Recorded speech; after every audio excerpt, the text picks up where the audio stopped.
शिव मंदिर में जाके शिव चरण में प्रणाम करके बगैर सिखाए ही बोलता है शिव स्तोत्र शिव भक्ति चांपे गौराद शरीर काये कर्पूर गौराद शरीर काय धम्मिल्ल काये च जटाधराय नमः शिवाय कस्तूरिका कुंकुम चर्चिताय चितारज पुंज विसर्जिताय कृतस्मराय विकृतस्मराय नमः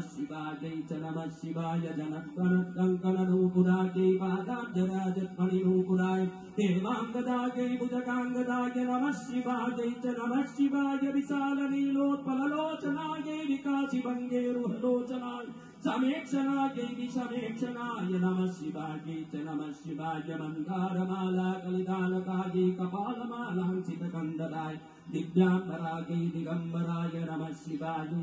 शिवाय अंबोदर श्यामल कुंतलाय तटिप्रभाताम्र जटाधराय निरीश्वराय निखिलेश्वराय नमः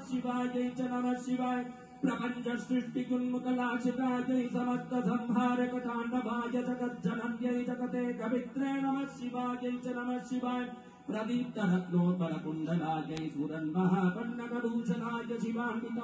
शिवान्विताय नमः शिवाय ये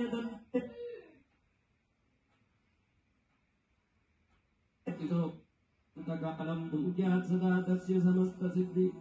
बच्चे को सिखाना नहीं पड़ा, भस्म उठा के त्रिपुंड लगा लिया।